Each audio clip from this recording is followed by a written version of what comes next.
Está começando Direto ao Ponto, um programa de perguntas e respostas. Direto ao Ponto, a sua dúvida analisada de forma lógica e equilibrada. Direto ao Ponto, uma realização do grupo Os Mensageiros. Dia destes, um familiar ainda adolescente recorreu ao suicídio para desistir de viver.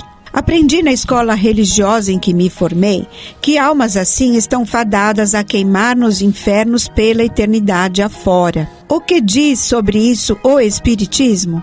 Primeiro, tal situação estava prevista pelos espíritos desde abril de 1866 em mensagem reproduzida por Allan Kardec no número de outubro daquele ano na sua Revista Espírita, quando escreveram: E como a destruição não marchasse bastante depressa, ver-se-ão os suicídios multiplicando-se numa proporção incrível até entre as crianças. Preconizaram os espíritos em abril de 1866 em extensa comunicação que, por sinal, serviu de base para a elaboração do capítulo 18 do livro A Gênese. Tudo como parte da etapa considerada como transição planetária, a tão proclamada mudança evolutiva, iniciada em meados do século XVIII e em pleno andamento.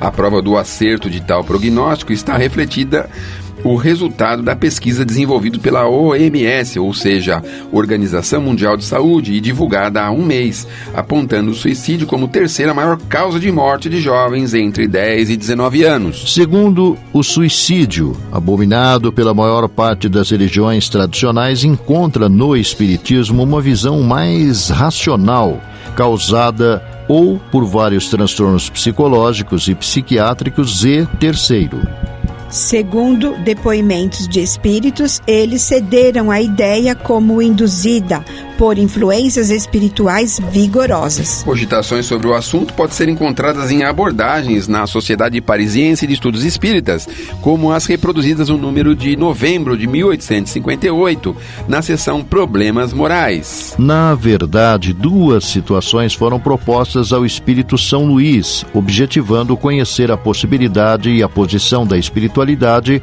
e, naturalmente, da doutrina espírita sobre elas.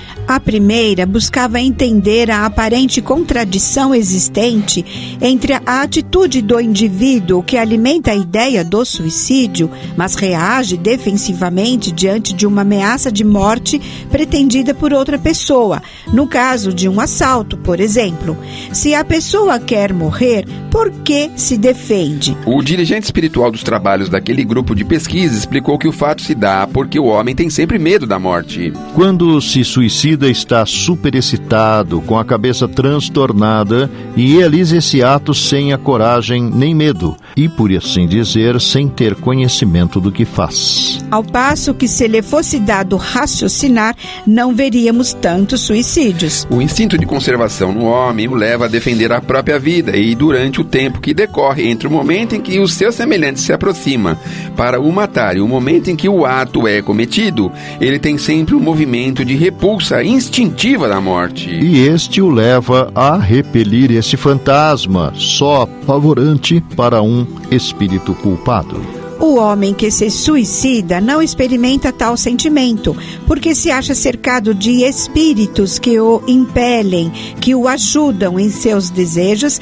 e lhe fazem perder completamente a lembrança do que não seja ele mesmo, dos pais, daqueles que o amam e de uma outra existência. Nesse momento, o homem é todo egoísmo. Outra dúvida relacionava-se à culpa ou não daquele que tem a coragem deliberada de suicidar e expõe-se a riscos e perigos como os que, por exemplo, se propõe a lutar em guerras ideológico-políticas. Sobre isso, o orientador espiritual, tal indivíduo, será sempre culpado. O homem deve seguir o impulso que lhe é dado. Seja qual for a vida que leve, é sempre assistido por espíritos que o conduzem e o dirigem, apesar do seu desconhecimento. Ora, procurar agir contra seus conselhos é um crime, pois que aqueles aí estão para nos dirigir, e quando queremos agir por nós mesmos, esses bons espíritos estão prontos a ajudar-nos. Entretanto, se o homem, arrastado por seu próprio espírito que deixar esta vida é abandonado, mais tarde reconhece que terá de recomeçar uma outra existência. Para elevar-se, deve o homem ser provado.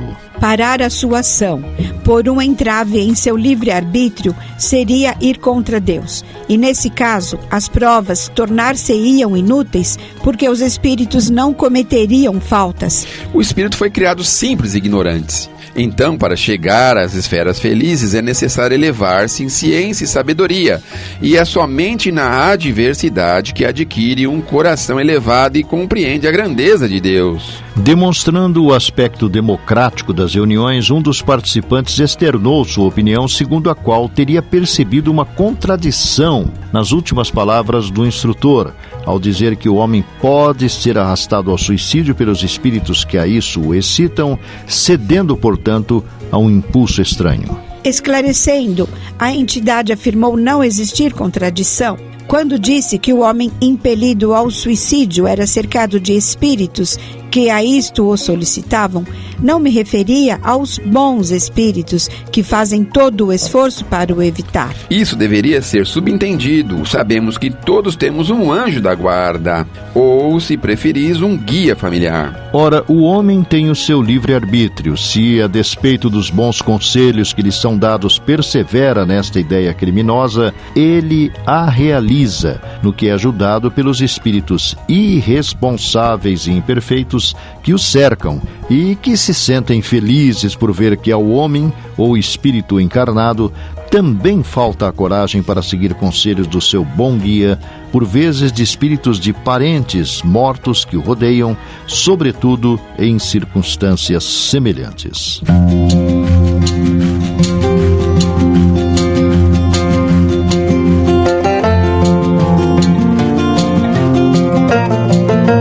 O Grupo Espírita Os Mensageiros é uma entidade dedicada à difusão da mensagem espírita, sobretudo as recebidas pelo médium Francisco Cândido Xavier, e atua de forma absolutamente gratuita, tanto no Brasil como no exterior. Publica também o jornal Os Mensageiros. O Grupo Espírita Os Mensageiros tem também o seu braço social, a AME, que mantém atividades sociais no Glicério e em Carapicuíba, além de Piedade. Venha conhecer-nos. Escreva-nos para se inteirar das demais atividades do grupo, enviando-nos sua correspondência para a Caixa Postal 522, CEP 01031 970, São Paulo, São Paulo, ou pelo endereço eletrônico mensageiros@mensageiros.org.br. Escreva, enviando-nos suas dúvidas, manifestando comentários ou opiniões. Na próxima semana, convidamos você para irmos direto ao ponto.